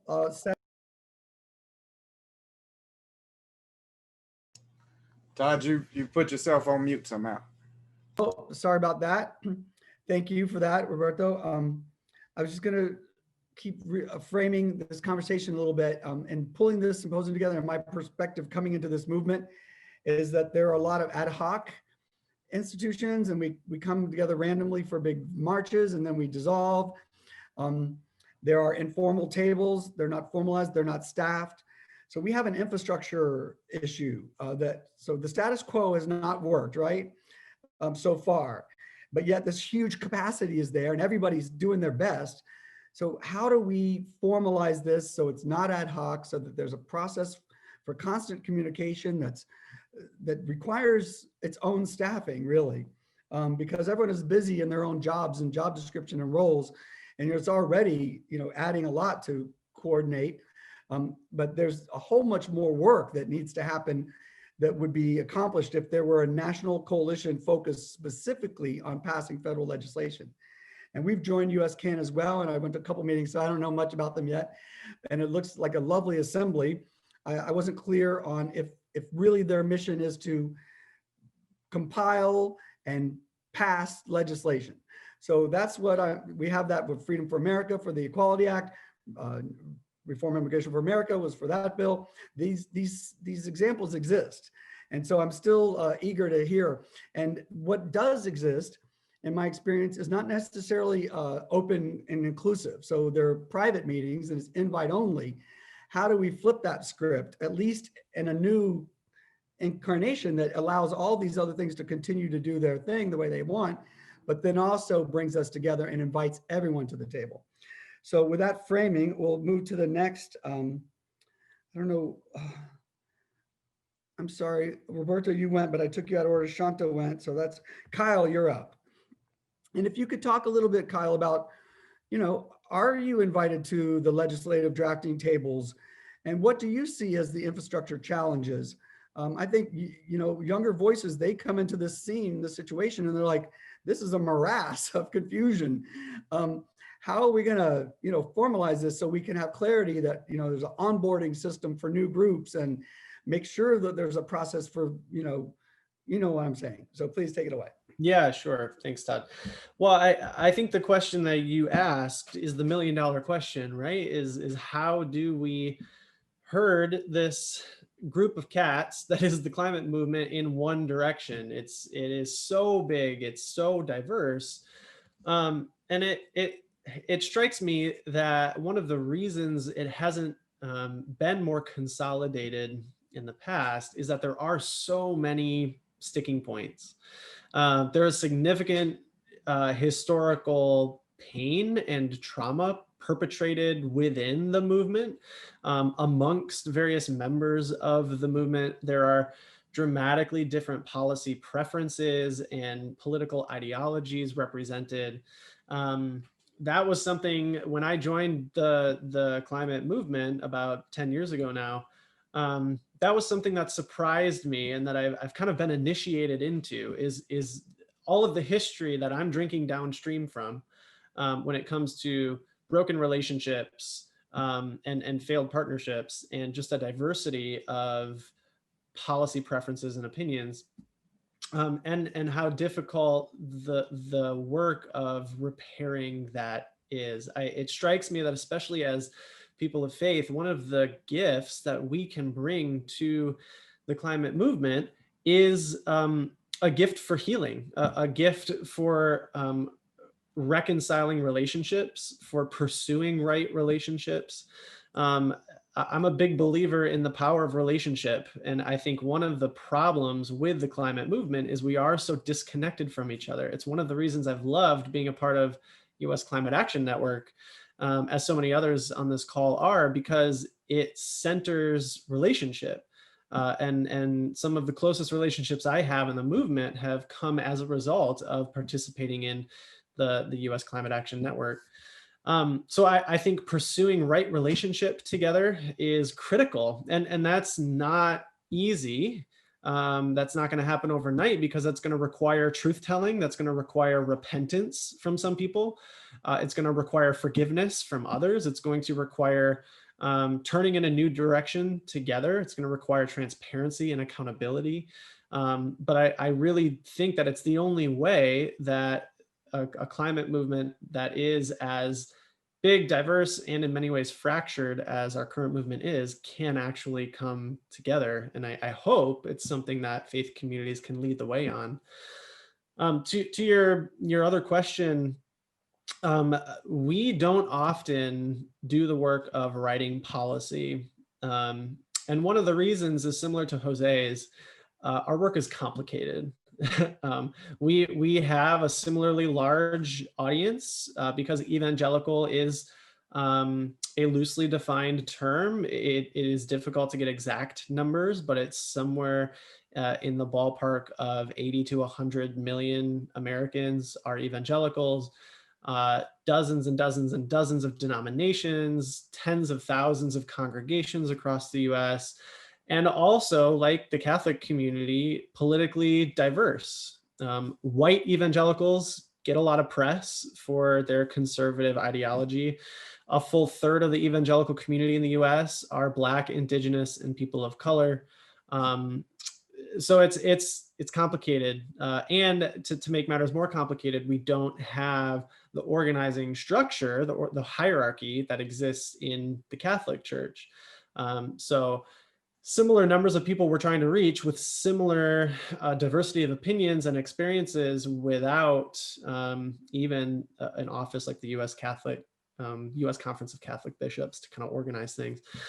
So it requires us to be nimble in the policy work that we do. We also have a set of policy principles like creation justice ministries that kind of are our North Star for our policy engagement. We need to see policy that's equitable, that's just, that's bold, that's transformative, that's reasonable, which is to say based in objective evidence-based science, and achievable with actual metrics. Transparent is another way to say it. We're also interested in building bipartisan coalitions, not only because we think that is the quickest way to climate policy, but also because we believe that is going to create the most durable policy outcomes that will be insulated from the pendulum swing of whichever political party is in or out of office. So we do policy work. It is not a priority of ours. Much of our work is continue to try to build our community of evangelicals who can see themselves in the movement. So many people in our community don't consider the climate movement a natural fit for them. They don't see a lot of people like them that are in the movement. They don't hear the movement speaking their language most of the time. So a lot of what we try to do is help our community understand that their existing values call them into this movement, and that this movement is diverse enough for them to be a part of it. And that's one of the reasons why I think the work of trying to flatten difference out of the movement might not be the best strategy. I think our diversity and our difference is our strength. We just have to find a way to harness it all and move it in more or less the right direction. Mm-hmm.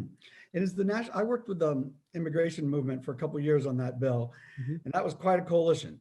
And did I mention already that bill's moving? So that's a great opportunity for all of us to show solidarity by putting some skin in that game, get that bill passed, and then we'll have more available partners once that lift is accomplished. But the National Association of Evangelicals was in that room, in that coalition. And so are you related to that group, or how's that work? Yeah, we are very closely related to the National Association of Evangelicals. They're very strong partners of ours.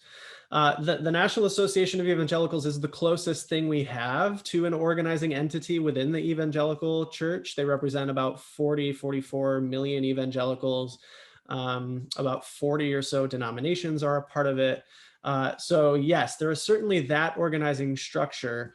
It has less power at the grassroots level, or less authority at the grassroots level than, say, the Catholic hierarchy has. Frankly, many people don't know what the National Association of Evangelicals is. If you're a member of a non-denominational church somewhere in Missouri, it's very likely you've never heard of the NAE. That doesn't mean the NAE isn't important. They do incredible work, and we're very grateful for them. We do work closely with them. And they are very, very active on creation care and climate issues, in large part because of the work that we have been able to do in relationship with them to move them in that direction. So I imagine they have some DC staff and some legislative folks. So maybe we could invite them to the conversation about a comprehensive climate bill. It'd be a great idea. Galen Carey is their governmental affairs person. He'd be terrific. Yeah. Wonderful, wonderful. We're going to weave all of us together somehow. That's the mission. Unity, a plan for unity is really the message I'm trying to convey. We need a plan for unity like we have a plan for everything else, and get, methodical about pulling these things together. The ad hoc is not uniting our political power. And that's why we have millions of people and thousands of organizations, but yet we still don't have enough votes to even get any of the bills over 100 co-sponsors so far. So it's all hypothetical until you have the political power based on a real demand. Let's see, 5, 6. Nigel, welcome back and happy Hanukkah.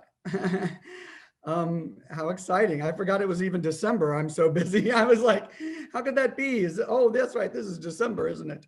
I knew that. So I guess, again, the same question. I mean, whatever your internal capacity would be interesting. I think you may have mentioned some of that already, but how do you see the formal infrastructure and how can we bring everyone together, and within the infrastructure that does exist, how can we make it more transparent and at least so that if you have insular tables, do you periodically report out? Do you periodically have open meetings like this one where you invite people to just come brief the public? How do we going to interface better so that we can bring everybody into the party?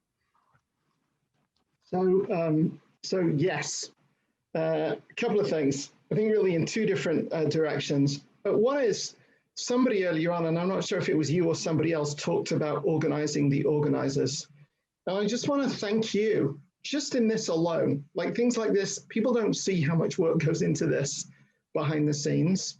And this process of organizing the organizers is actually incredibly important. And I would certainly say that it's interesting for Hazon because in relationship to the interfaith space, I think that we genuinely see ourselves as junior and modest and wanting to follow and not lead. And I think that we really genuinely see our job as being trying to help the American Jewish community play its part in wider coalitions. In terms of inside the Jewish community, there's the famous line, 2 Jews, 3 opinions. In our era, it's also muted into 2 Jews, 3 organizations. So just in our space, we have COJUL, the Coalition on the Environment and Jewish Life. We have JCAN, Jewish Climate Action Network. We have Jewish Earth Alliance in DC. We have Taíno, which is a new organization focused partly on political mobilization. We have the Religious Action Center of the URJ of the Reform Movement. Hazon is part of a thing called the Jewish Social Justice Roundtable, which is more than 60 of the Jewish social justice organizations which meet together to coordinate to some extent behind the scenes. And I would add, by the way, and absolutely rightly, there has been really serious work done, I think, on racial equity and justice acceleratingly within the last year or two to try and do that work seriously within the Jewish community and to try and align that as well. So in a general sense, I think that we are going to go into 2021 and this next period with the Jewish community trying to raise its voice, but to some extent following the lead. Hazon was involved in 2007. The last but 2 farm bills came through Congress. And one of the things that we said is the American Jewish community stands up on Capitol Hill and says we're against anti-Semitism, stands up on Capitol Hill and says we're against attacks on Israel. How can it possibly be that food is so central to Jewish life and the farm bill has just come through Congress and the American Jewish community doesn't have anything to say about it? And so we were one of 2 organizations that set up what became the Jewish Working Group on the Farm Bill. It was originally 6 organizations. We extended it to 20. We lobbied in the end on 2 specific issues. And both of them, on the one hand, ended up in the final bill. But on the other hand, the process was so crazy, so complicated, so horrific. We had no presumption whatsoever that we made any difference at all. And I think that it really taught us that we need the largest coalitions and we need people who have the heft to do the policy work and the serious lifting, and that our job at those levels is to try and put the Jewish community behind work that's happening. That leads me really to the second thing that I wanted to say. I did want to say a word about Hanukkah and hope and going back literally to how Rashenda began. There aren't that many Jews in the world, but we have tried to punch above our weight in terms of trying to help make a better world for everybody. And it's kind of interesting that a lot of stuff has been thrown at the Jewish people over the last 20 centuries. And yet to some extent, it has been our tradition to come through it with a sense of hope. And I think it does partly go back to the Hanukkah story. And I just want to say three things about Hanukkah, because this is the Maccabees, 150 years before the time of Jesus. And the primary story is the temple has been destroyed. They finally reclaimed it, and they've only got enough oil for one day, and they need it to last for 8. And that's the miracle of Hanukkah, and it's why we light Hanukkahs today. And I think there are three things that are really interesting about that, as we literally light Hanukkah lights today across the Jewish world, and something that we've said. Firstly, this is the time that as a planet, we have to make our natural resources last 8 times longer than they're on track to do so. They have to stay in the ground for 8 times longer than we're in the process of taking them out. And when we light Hanukkah candles, and we've said this in the Jewish community, that's a new message of Hanukkah. Second thing, I think it's really important for all of us to remember, I'm really struck by this as I go around the country and teach. When you raise the issue of climate, people get depressed. It's one of the reasons that we're not collectively more apparent. Because when you raise the issue, people start to think about it and they're like, oh my God, A, it's doom and gloom, the planet's going to be destroyed. And B, I'm so small, what kind of a difference can I make? And C, I feel guilty. I have 2 cars, I do this, I do that, whatever it may be. And I think that the story of Hanukkah, but not only the story of Hanukkah, is the story of a small number of people making a difference. And I say that to every person who's on this call, from every faith tradition, and all of the people who are joining in. It's actually important for us to remember to have a sense of hope in this work, and to realize that we are steadily growing, and that acknowledging that sense of despair and engaging it is itself part of what religious communities can bring to the wider discourse. And the last thing is about light in the darkness, and it goes back to Rashenda talking about hope at the start. The late Lord Sachs, the chief rabbi, Orthodox chief rabbi in England, who died last month, made a distinction between optimism and hope. He said optimism is the expectation that things will be better. Hope is the determination that we should make things better. And so if you ask me if I'm optimistic about the US political system or the trajectory for the world, I'm not necessarily. But if you ask whether I'm hopeful, I believe it is a religious imperative that we be hopeful. The late Hugo Gryn, who was one of the great rabbis, the 20th century Reform rabbi in England, was the son of a Holocaust survivor. And his father was a kid in a concentration camp. And Hugo told this story. His father was a kid, and his father in the concentration camp somehow had a little bit of margarine and found a wick and was about to light a Hanukkah candle. And they really needed food. And the kid said to his father, how can we waste this on a flame, on a candle? And his father said to him, people can go 3 weeks without food. They can go 3 days without water, but they can't go 3 hours without hope. So there are lots of different Hanukkahs. This is, if you can see it, this is a particularly unusual and unorthodox one. If people can make it out, you might be able to figure out why this is different from a traditional Hanukkah. I'll leave that there for a second.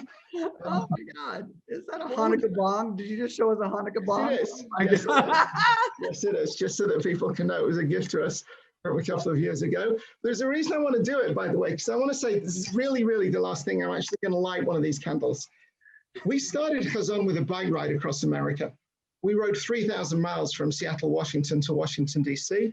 to raise environmental awareness in the Jewish community. And we stopped churches, synagogues, we did press and TV. We got an award from the EPA at the White House. This is not a traditional Hanukkah either, but all of us are both heir to our traditions and are taking them forward in the 21st century. It's true for Native people, it's true for Evangelicals, it's true for Catholics. And so to the extent that on the one hand, lighting Hanukkah candles is 2,000 years old, but on the other hand, this is a new and a different kind of Hanukkah. I literally just want to light this right now. And I want to light this to inspire all of us with a sense of hope and determination going forwards, and with the possibility of renewing all of our traditions for good. Happy Hanukkah.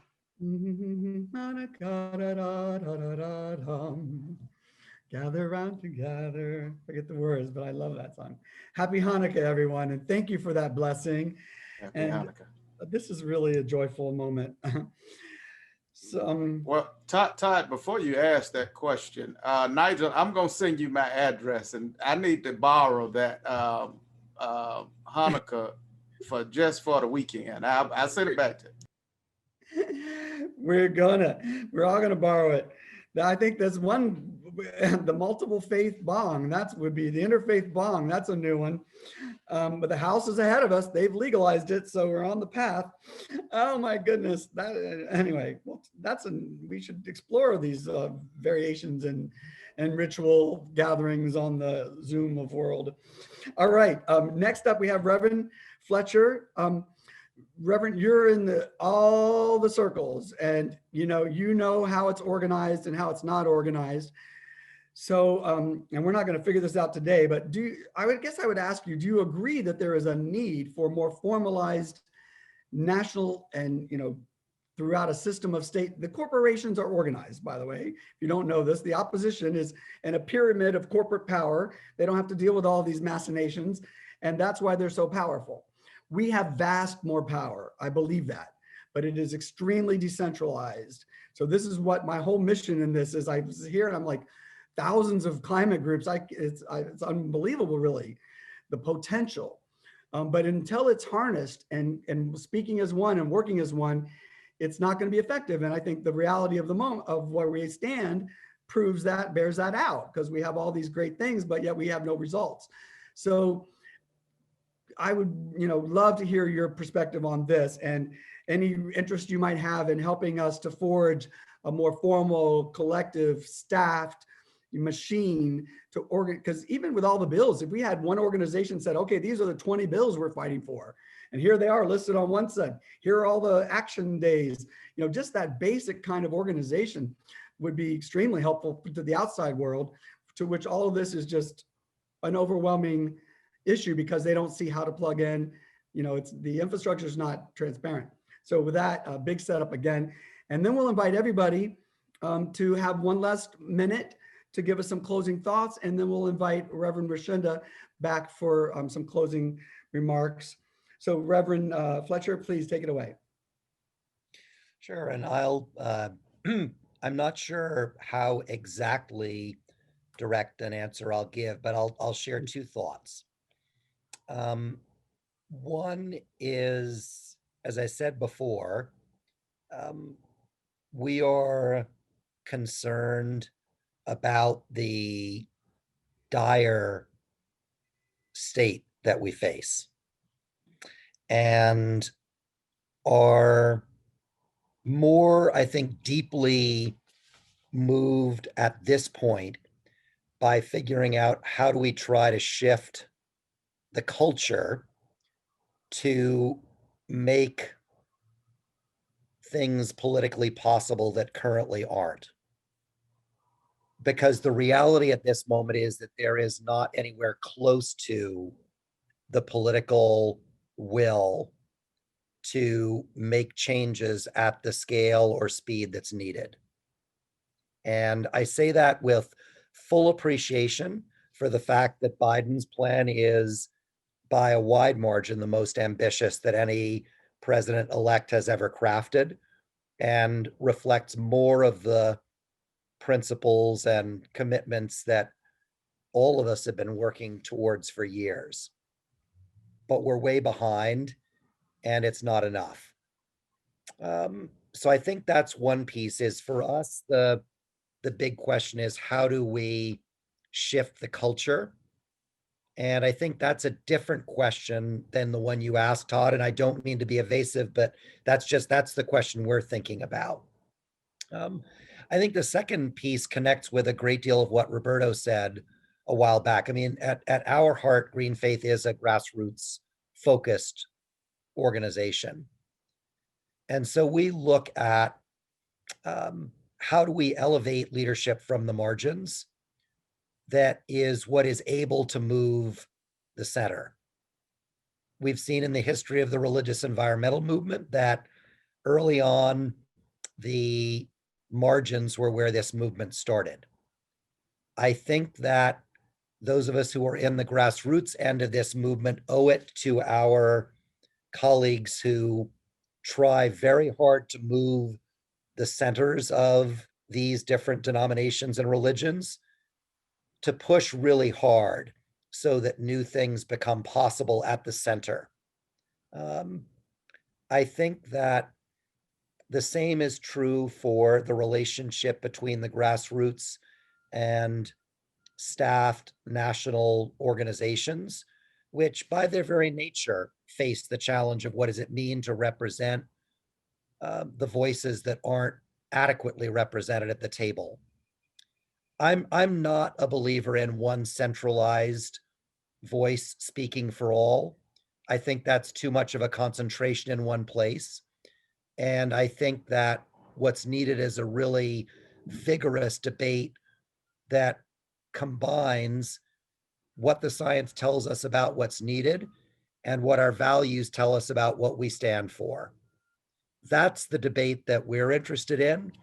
And I think that different groups will have to make decisions about where they stand along the spectrum of response in relationship to that. But I think as a religious person, I think our job is not to calibrate what's politically possible. I think it's to say what's morally required. So to me, that's where our thinking is. And Reverend Fletcher, And I think just on a really practical level, where that leads us is how do we say to more big cities like New York City and more states like New York State, what the hell are you doing investing in the fossil fuel sector? How dare you? And saying that to big players, just saying to the governor of Minnesota, what are you doing allowing Line 3 to go forward? Are you crazy? So I think there's, I'm a big fan of a sort of a raw grassroots voice. I think it's an Irish saying, is this a private fight or can anybody get involved? And my feeling is we need that very, very strongly. Mm-hmm. Wonderful. Well, this conversation is going to be continued. I will say in the immigration fight, I was arrested with 70 faith leaders because there was a bill and a demand that everyone agreed upon. And that's when people rise up, that's when the saints go marching in. And that's when people are willing to put their lives and bodies on the line for a cause, is when it's crystallized around a legislative demand.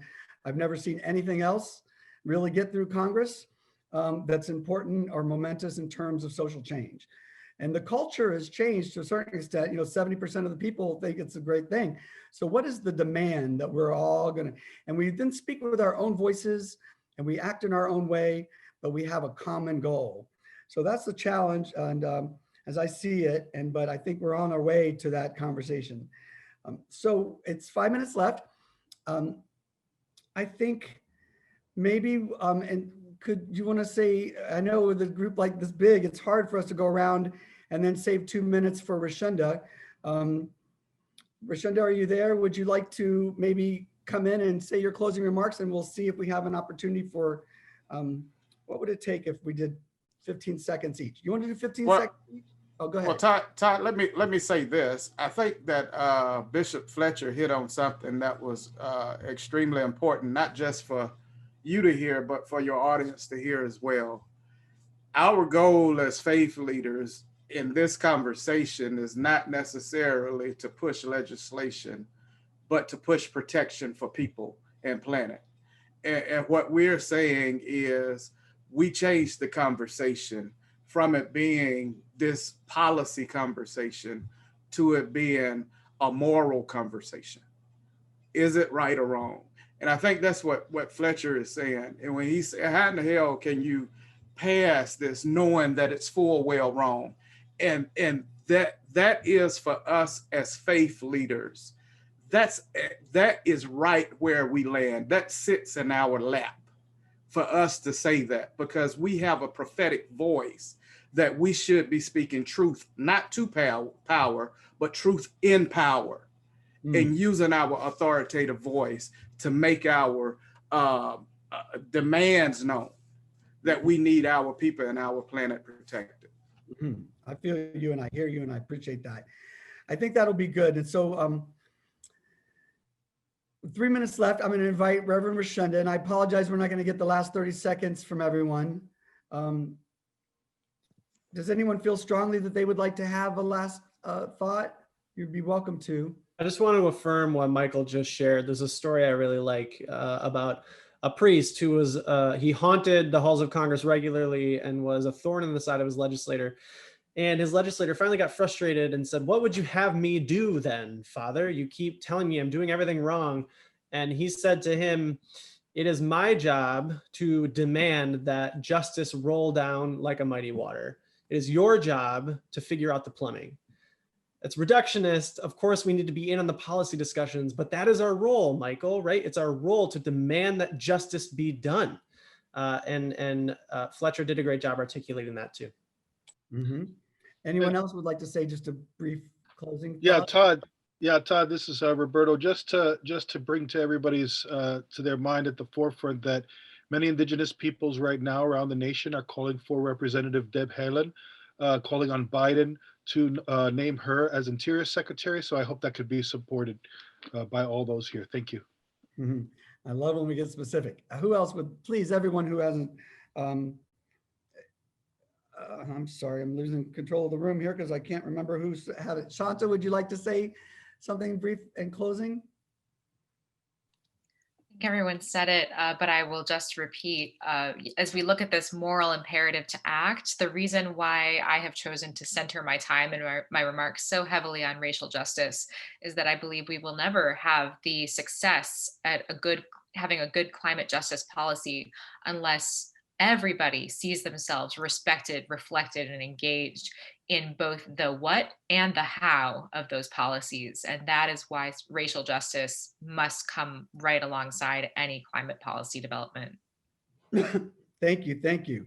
And we've had the Poor People's Campaign and We Act and and NAACP at the other sessions. So it's been a beautiful representation. Roberto, who hasn't gone that would like to say any closing thoughts? I think we covered it. So, all right, why don't we invite Reverend Rashenda to come and close us out? Oh, Jose, did you get to say any last closing thoughts? Please, just a few seconds. No, you're good? Okay. You're welcome to. Yeah, go ahead. In reading of the Catholic saints, humility is absolutely essential to us moving forward. Humility is the foundation of all virtue. And Todd, you talked about us disintegrating our organizational and our individual egos. This has not yet been done in human history, as demonstrated by Reinhold Niebuhr in his book, Moral Man, Immoral Society. And yet Albert Einstein says we must do completely different from what we are doing now. And we just have to have a revolution of thought, an evolution of thought. And this is stepping into true application of Jesus's message on a collective level: disintegration of ego, love of each other, love of enemy. This is what we have to take to the table.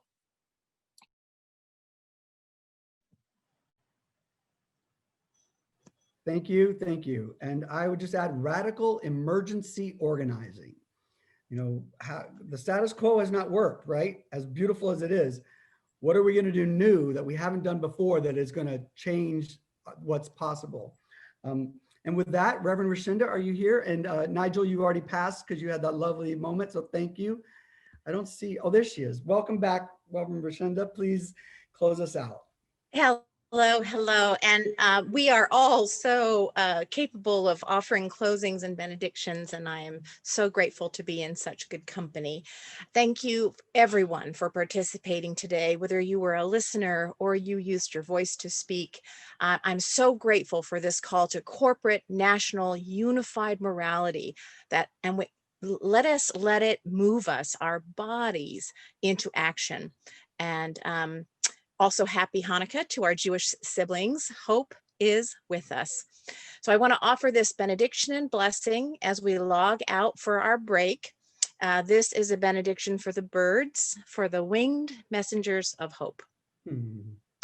God of the Kalama River, of the belted kingfisher, of the great egret, of the tundra swan, God of the Blue Ridge aquifer, of the white-winged scoter, of the tufted duck, of the bufflehead, God of the muddy mangroves, of the cedar waxwing, of the great blue heron, of the rough-legged hawk, God of the winged messengers that paddle and waddle and quabble and splash, God of the heavens and the earth, protect all the precious creatures of this, your wild and precious earth.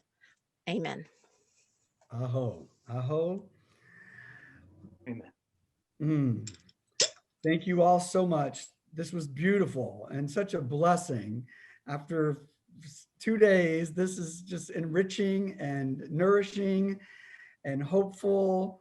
And so we have one more session coming up, 6 to 8, in People's Climate Movement and Rise and Resist and Extinction Rebellion. So, you know, when the Saints go marching in, there's going to be a lot of them in the streets. And that's who we're talking to next. And then I just invite you all to try to chime in for a little bit to the cabaret, Climate Cabaret at 8 o'clock, which has some really lovely performers from the New York cabaret world who are excited to bring their art as a contribution to this cause. And I might actually sing a little song if I have any voice left in that. So thank you all. I want to say I love you all. Thank you so much for everything. I'm very uplifted and affirmed by everything that we're doing and that y'all are doing, and just for you being here. So thank you so much. Bye-bye.